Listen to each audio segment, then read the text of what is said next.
Your son made me pregnant. Excuse me? Pay $30,000 as alimony. When I picked up the restaurant's phone, I was told that with a young woman's voice suddenly. She was utterly one-sided in the conversation and not even giving her name. I completely underestimated. That must be a prank call. So I never expected that this call would lead to such a mess. My name is Melissa Brown. This may sound self-flattering, but I run a popular restaurant somewhere in New York City. We have been featured on national television and in magazines, and thanks to that, almost every seat for lunch and dinner is booked every day. However, because of being famous, nuisance calls and aggressive sales pitches increased. So I got quite sloppy with this call because I thought it was just another prank. But when I was told over the phone to my restaurant that got pregnant, I was actually taken aback, and I could hardly understand what she was saying. I do have a son, but the thought of him getting someone pregnant seemed absurd. Yet this prank call with its shocking accusations intrigued me. I decided to listen to her story for a bit, out of fun. I had an abortion. What are you going to do about the wounds on my body and soul? Pay for the surgery too. First off, if I may ask who I am speaking to, even when dealing with prank calls, one of the challenges of the service industry is having to respond politely. It would be a nuisance if our conversation were recorded and exaggerated with false information being spread around. I'm a customer at your restaurant. Is that the first thing you have to say to me after your son hurt me? Your family lacks both common sense and compassion. I find it hard to believe my son would do such a thing. My staff in the kitchen and at the counter glance over at me as they sense this isn't a usual dinner reservation call. I smiled and waved at them to make them feel safe and assuring them that everything is all right. Your son assaulted me on a dark street. And you recognized him in the dark? Of course. But are you sure it was my son? Don't play dumb. I'm absolutely certain. It was your son who lives with you. I've been so scared since then. I even can't go out alone. What are you going to do about this? She started detailing how the assault had happened. I think you might be mistaking my son for someone else. But this seems like a serious matter. Can we meet in person to discuss it? Most people who make prank calls like these tend to shy away from meeting face-to-face, so suggesting a meeting is a good way to get them to back down. In the beginning, I was merely entertaining her call out of fun, but as it seemed to be dragging on, I proposed the meeting to end the call soon. You saying, meet with the criminal's parent? How dare you suggest that kind of thing to a victim? But I'd like to verify your story in person. Are you saying I'm lying? That's not what I mean. To be honest, I wanted to say, you're lying, aren't you? But I held back. Then she started berating me and saying, I can't believe a person like you is a business owner. Why don't we meet and talk about this anyway? No matter how many times I suggested it, she continually refused to meet. I see. So what do you want me to do? Pay me alimony, $30,000. But it's a case of mistaken identity anyways. And also, I can't afford such a large amount of money. You can pay. I know your business is thriving. Pay it or I'll sue you. Even though my business is thriving, it's just a small place, and $30,000 is a large amount of money, and I don't even intend to pay. Are you sure you want to involve the police? I don't mind. At my unhesitant response, the woman fell silent for a moment. If my son truly did such a thing, I should hold him accountable as a parent, but I don't think he did. You're pretty confident he didn't do it, huh? Maybe you should have some doubts about your own son. I would believe it if there was evidence. Do you have any? Evidence? I'd be troubled if you asked me for money without any proof. There was silence on the other end of the phone as the woman seemed to be contemplating something. If there's no proof, I'm hanging up. I said that and trying to end the call. Then, hold on. If there's evidence, you'll pay the alimony, right? Well, I would consider it. Then wait, I'll bring the evidence. With that, she hung up the phone almost as soon as she had finished speaking. Owner, are you all right? There's no problem. It's just a prank call. One of my employees, Mr. Murphy, voiced his concern, so I reassured him like that. There's no way she has any proof, so I don't expect she'll call back again. But I have an uneasy feeling that she might barge in and cause a scene at the restaurant. In the evening, while preparing for dinner, I had completely forgotten about the phone call. Mr. Murphy ran up to me, holding a manila envelope in his hand, with his face as pale as a ghost. "What's the matter? It's not like you to run in the restaurant." "Owner, this came." What he handed me was a letter. "Ms. Melissa Brown, I was assaulted and impregnated by your son. Please transfer $30,000 as alimony." Written below were the bank transfer details, and the recipient's name was Karen Williams. Mr. Murphy was pale and disturbed because he was the first to see the contents of the unsealed and unsigned letter. "Calm down. But you know my son, right?" Hearing this, he seemed relieved. There was something else in the envelope. I pulled it out, and it was a pregnancy test. What's that?" This commotion attracted the other employees. All of them seemed taken aback. Could it really be the owner's son? Some employees gave me a contemptuous look, but they were quickly convinced when I explained. I put away the things that had been sent on my desk and returned to my usual work. A few days passed without transferring any money, but during this time, there was an unsettling incident. "Owner, this came again." Mr. Murphy came with the manila envelope in his hand and looking fed up. "I see. Check the contents and put it away in the usual place. Recently, these harassing letters have been dropped in the restaurant's mailbox many times a day. Are you planning to run? Pay up. The owner is a parent of a criminal. Her son got a college girl pregnant and didn't even apologize. The owner of this restaurant is a heartless and cruel woman with no sincerity. Irresponsible, overprotective, toxic parent. It's your fault your son became like that. Take responsibility. I'll make sure no customers come to this restaurant. It's for the good of the world, for the good of the people. I wonder what would make customers stop coming to a restaurant. Like those restaurants where they put that greasy, black, and disgusting thing in the food. I wouldn't go there again, that's for sure." The content escalates progressively, and the last part is practically a threat. Thankfully, no claims have been made that anything is actually in our food. But the constant anxiety that we might be set up is exhausting. Amid all this, something caught my attention. Well, again, a vacant seat increased at lunch. The number of customers was just gradually decreasing. Yes, it's unusual. Today, we even had 2 tables empty. My thoughts went out to the poor ingredients waiting to be prepared in the kitchen. "Owner!" I looked up at Mr. Murphy's call to see him heading my way with his laptop. "Look at this review site." On the laptop screen, the latest reviews were filled with harsh, slanderous comments. Bad customer service. They don't listen to the customers, especially the owner, who seems to be getting full of herself after appearing on TV and in magazines. The food is getting worse. The soup taste was way more plain than the last time I visited.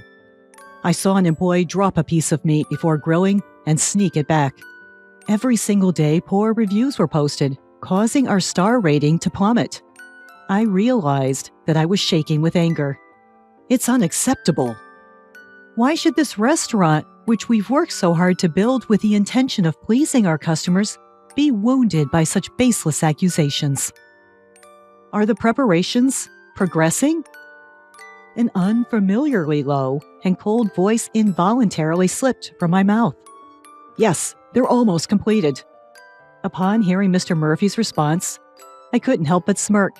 It's been a week since we discovered the slanderous comments on the review site. Since then, the number of customers has continued to dwindle. When I stepped out into the dining area, Mr. Anderson, a regular, was sitting at the counter next to a young woman. "Mr. Anderson, thank you, as always." "It's tough for you lately, Melissa." When I greeted him, Mr. Anderson offered me words of consolation. Well, this job is my lifeline. I smiled and replied. Mr. Anderson shook his head sympathetically then. "You're strong. especially considering your son's predicament. But don't lose hope. I'm on your side, Melissa. We'll support your son as he atones for his actions." "What?" I was taken aback and couldn't understand what he was talking about. "Well, I noticed this place is quieter than usual, so I was wondering what happened. Then this young lady here kindly showed me a webpage about this restaurant." With that, he gestured towards the pretty woman in her early 20s sitting next to him. "I really feel for you. I love this place, so I thought I'd come here more often to help out in any way I can." Come to think of it, I recalled seeing this girl in the restaurant quite frequently recently. "Excuse me, but what's written here is a misunderstanding. The regulars here were wondering why the place has been so empty recently, so I explained it to them."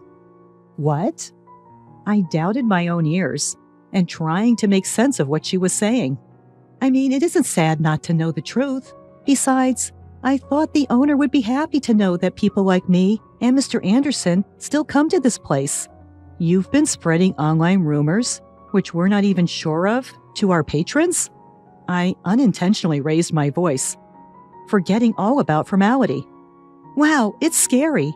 The internet says the owner is a terrible person, and I thought it wasn't true, but it seems you really are like the parent of a man who assaulted women. I suggest that you should apologize if you think you did something wrong." She twisted away from me. Her movements were as if she expected me to punch her, even though I had not raised a hand. "Miss, that's not a nice way to talk. Melissa's probably tired from all the things happening." Mr. Anderson defended me, but that wasn't the point. I was about to explain that the fundamental issue was different, then suddenly her bag fell from the back of her chair. It must have moved while she was twisting and turning. Despite my simmering rage towards her, my service industry instinct kicked in, and I moved to pick up her bag. But then I saw it. Karen Williams? The name written on the student ID card that had fallen out stopped me in my tracks. "No worries, I'll pick it up myself." She hurriedly got off her chair to pick up her bag and ID, but I got there first. "Hey, give it back!" But it wasn't a mistake. That name was the one on that letter with a pregnancy test, which wouldn't even serve as evidence of anything. "So it was you. I've been looking for you, Karen Williams." "Ah, I must have swapped it with the friends by mistake. I'm not Karen." "Your face and the one on the ID are the same. Interesting. So you're a student at Central College?" "No, I'm telling you, you're mistaken." Beside her, who started being flustered, Mr. Anderson was clearly puzzled and having no idea what was going on. "I'm going to sue you." My words spoken in front of a few scattered patrons caused everyone in the bar to turn around. "What? What did I do?" "I believe you're the one who knows really well what you did. Since we're all here, why don't we let everyone hear?" I looked around the bar. It was mostly filled with regulars. While it's nice to have regulars, it meant that almost no new customers were coming in. I couldn't help but feel furious about this young woman disrupting our business. "Let me start. Are you the one who called claiming my son assaulted you and impregnated you, demanding alimony?" I glared at her and pressing her for an answer. "Yes, that's me. I'm the one your son assaulted." Seeing that there was no way to deny it anymore, she admitted it, surprisingly readily. "What? You want to embarrass me in front of all these people? This could backfire, you know, considering the reputation of your bar." She crossed her arms defiantly and completely brazen. Her attitude only served to fuel my anger further. "Mr. Murphy, bring everything over." I instructed him to hurry up and bring me a laptop from the store's office, along with a stack of envelopes and documents that could be about 4 inches high. "Was it you who kept sending harassing letters to the store over and over again?" I read some of the letters in a loud voice so that other customers in the store can hear. "Pay up or run. This owner is a criminal's parent. Her son impregnates a college girl and doesn't even apologize. Poor souls being forced to eat food from this woman's restaurant. I'm sure I'm going to make customers not come to the store. It's for the greater good." Some were covering their mouths at the harsh words among the regulars who heard the content. This is completely threatening. There's no evidence that I sent this letter. Maybe some outsider who heard the rumors sent it just for fun. As she was desperately making excuses, I silently opened my laptop and presented her with the screen of another review site. Some of you here may have seen this, the defamation on this review site. You did this too, right? I'm saying, where is the evidence? Are you all right in the head? Evidence. You seem to love evidence so much, even though the one you presented is such a mess. I showed the first received letter and the pregnancy test to Mr. Anderson, who was nearby. This is the pregnancy test she brought as evidence. What do you think? Isn't this red line just a marker? Even my old eyes can see that. The customers who are listening started to buzz. But this might not prove that I was assaulted, but it doesn't prove that I'm wrong either. No matter what happens, she is insisting and shouting angrily that she is the victim. I was assaulted by your son. He said it himself. It's disrespectful to doubt that. The customers are whispering in hushed tones and seems not sure whom to believe. Since I, the victim, am saying it, it must be absolutely true. She started to cry as if to attract sympathy. Well, I'll prove it then. My son? He's 3 years old yet. Upon hearing this decisive fact, she let out a small, "What?" as if deflated. My son may be a bit rambunctious and strong for a 3-year-old, but there's no way he could assault you. No way. I know you have a big son. You live together, right? I even have a picture. I heard you talking about dinner. Saying that, she pulled out her smartphone and showed a picture of what looked like a young man talking to me at the back door of the store. Oh, isn't that Taylor? See, you do have 2 sons. Perhaps regaining confidence from correctly naming the person in the photo, her tone increased. That's not correct.